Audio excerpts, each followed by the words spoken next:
Welcome back to bright Jain education.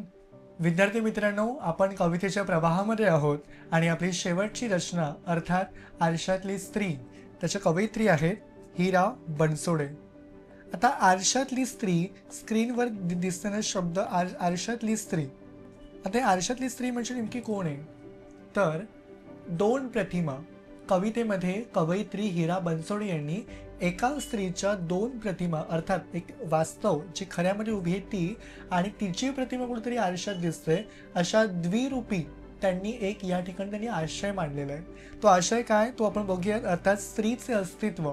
या ठिकाणी मी जे अगदी थोडक्यात लिहिलंय, कुठलीही स्त्री आपण एक बघूया की कुठलीही स्त्री जेव्हा समाजामध्ये जेव्हा वावरत असते तेव्हा स्त्रीचं अस्तित्व एक वेगळं वलयांकित अस्तित्व असतं. कारण आपण बरीच उदाहरणं बघतो.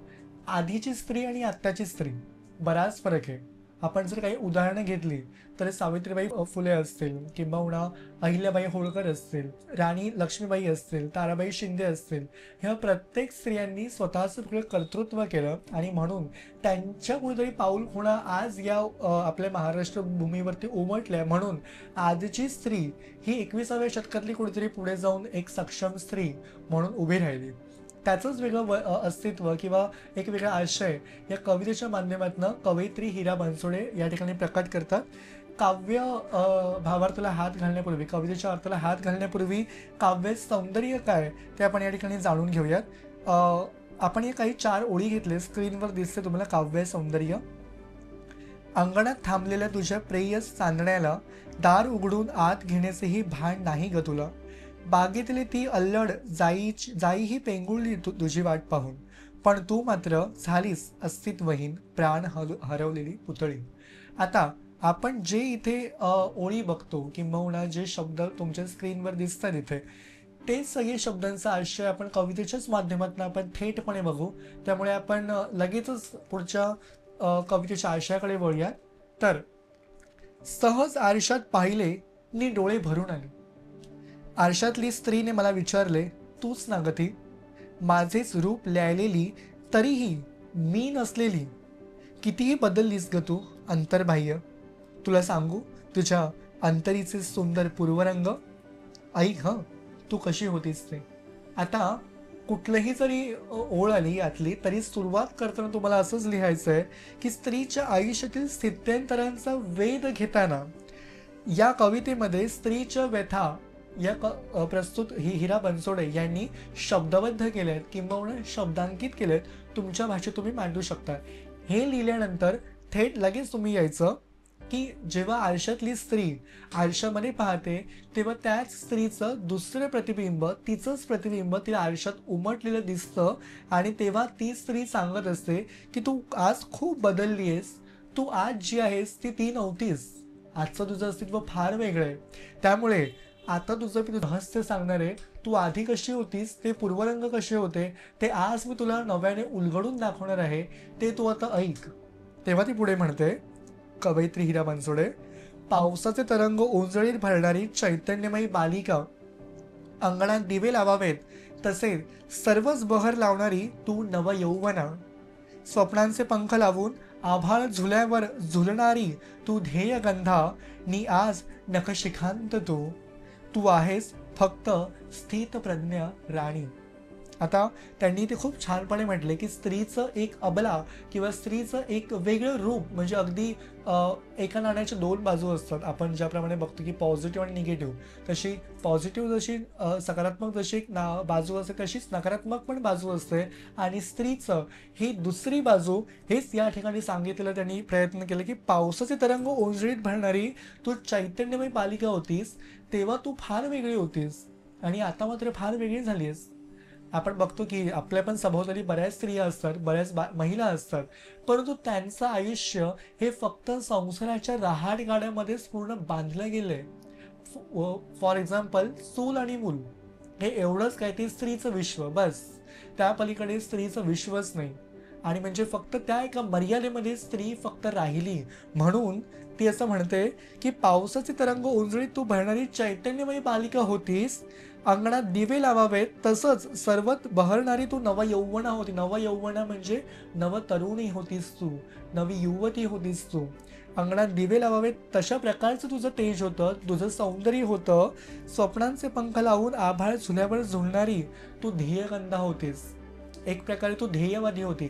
आपण बघतो की सगळ्या स्त्रिया ध्येयवादी असतात. म्हणजेच काय ध्येयवादी म्हणजे, तर त्यांचं स्वतःचं एक गोल असतं, एक वेगळं उद्दिष्ट असतं, ते साध्य करण्यासाठी ते धडपडत असतात. आणि आज तू नखशिकांत, आज मात्र तू काहीच नाहीयेस, सगळं तुझं गेलेलं आहे सौंदर्य. आणि फक्त तू स्थितप्रज्ञ झालीस. आता स्थितप्रज्ञ म्हणजे तुझं जे अस्तित्व आहे ते फक्त स्तब्ध झालेलं आहे, स्टेबल झालेलं आहे. बाकी तुझ्या अस्तित्वाला अर्थच उरलेला नाही आता आजच्या काळामध्ये. पुढे ती म्हणते, आरशात भेटलीस तरी बोलत नाहीस ग उलगडून. आता मात्र तू बोलत सुद्धा नाहीयेस, तू मुकी आहेस. ओठ मात्र असतात पिळवटलेले, ओठ पण तुझे पिळवटलेले. तुझ्या ओठांचं जे काही लाली होती ती पण तुझी कमी झाली आता. खसकन देह तोडलेल्या फुलांसारखे, एखादं फूल तोडावं तसे तुझे ओठ आता पूर्ण हे झालेत, पूर्ण मलिन झालेत, किंवा सुकलेत, कोरडे पडलेत. इतकी कशी वेढून गेलीस या घनगर्द संसारामध्ये, या सगळ्या रहाटगाड्यामध्ये तू इतकी कशी काय पूर्ण झिरपून गेलीस, तुझं अस्तित्व कसं इतकं लयाला गेलं. जळतेस मात्र अहोरात्र पारंपरिकतेचे वरदान समजून. फक्त रात्रंदिवस तू जळतेस, फक्त रात्रंदिवस तू स्वतःचा देह तू जाळतेस इतरांसाठी. का तर स्वतः दुसऱ्यांचं भलं व्हावं, परंतु स्वतःचा विचार मात्र करत नाहीयेस यामध्ये. पुढे, अंगणात थांबलेल्या तुझ्या प्रेयस चांदण्याला दार उघडून हात घेण्याचे हे भान नाही ग तुला. आधी मात्र तू सगळे चांदणे सत्रे तुझ्या अंगणात खेळायची, बागडायची.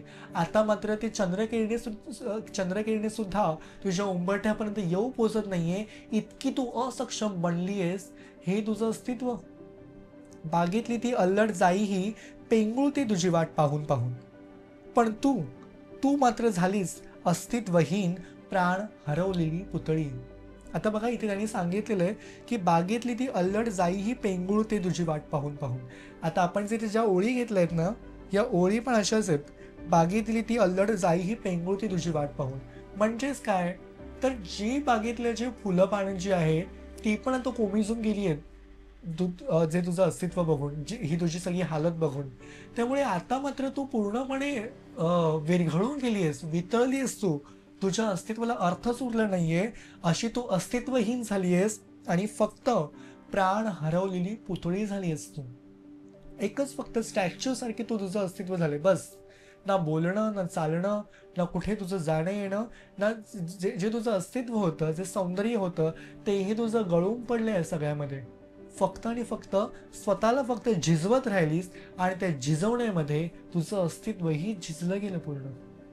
त्यामुळे पुढे, बागेतली अल्लड जाई ही पेंगुळते, या एका ह्याच्यात स्क्रीनवर जे तुम्हाला दिसतंय हायलाईट केलंय आपण, त्यातनं तुम्हाला असं तुम्ही लिहू शकता की एक हे काव्यातलं कवितेतलं जे प्रतीक आहे किंवा जे कवितेतलं जे सौंदर्य स्थळ कुठलं, तर ते हे. कारण बागेतली कळी पण तिच्या सौंदर्याने पूर्ण काय बोलतात कोमेजली गेली आहेत, कोरडी पडली आहेत. ही ताकद आहे कवितेतली, सौंदर्य स्थळातली. पुढे, अनेकदा तुला मी अशी पाहते की काळीजच हंबरते. जेव्हा जेव्हा मी तुला बघते तेव्हा माझं काळीज आक्रंदून जातं, आक्रसून जातं. माझ्या काळजामध्ये, हृदयामध्ये माझं हृदय करुणेने द्रवतं. रात्रीच्या एकांतात तर हुंदका कंठात दाबते, रात्रीच्या एकांतात तर हुंदका कंठात दाबून शिवत असते तुझे ठिकठिकाणी फाटलेले हृदय. रात्रीच्या वेळी तू फक्त हुंदके देऊन रडत असते आणि तेव्हा त्या रडण्यामध्ये तुझं अस्तित्वातले तुझ्या आठवणी आहेत किंवा जे तुझे उसवलेले फाटलेले पदर आहेत, जे जे हृदय, ते मात्र तू शिवत असतेस त्याच हुंदक्यांनी आणि आसवांनी. म्हणजे एक प्रकारे आपण बघतो की बऱ्याच सिनेमांमध्ये पण एखादी स्त्री ही फक्त सगळ्या कुटुंबाचं कर करते, मरते आणि तिच्या वाट्याला मात्र काहीच नसतं. हे आपण आजच्या स्त्रीचं एक बघतो.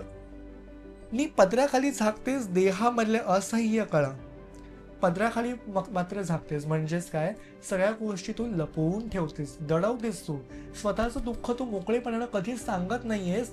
ते तुझं दुःख तू कुठेतरी दडवतेस, लपवतेस. तिचं हे बोलणे ऐकताच मी स्वतःच हिंकळते. आता मात्र त्या स्त्रीला जाग येते, जी स्त्री आरशाच्या बाहेर आहे. आता मात्र तिला जाग येते. का? कारण आरशातली स्त्री जेव्हा हे सगळं तिचं वास्तव उलगडून सांगते, तेव्हा तिला कळतं की नाही, आता मला भानावर येण्याची गरज आहे. तेव्हा ती बोलते की तिचं हे बोलणे ऐकताच मी स्वतःच हिंकळते आणि अशातच ती मला गोंजारी जवळ घेत अधिकारवाणीने म्हणाली. काय म्हणाली? पुढे बघूयात. रडू नकोस खुळे, उठ आणि डोळ्यातले हे आसू सोडून दे शेजाऱ्याच्या तळ्यात. त्यामुळे हे जे काही तू आजवर जे जगलीस, जे दुःख तू सहन केलंस, ते सगळंच्या सगळं घे आणि ते शेजारच्या तळ्यामध्ये त्याला तिलांजली दे, ते अर्पण कर तिथे, सोडून दे सगळं तू.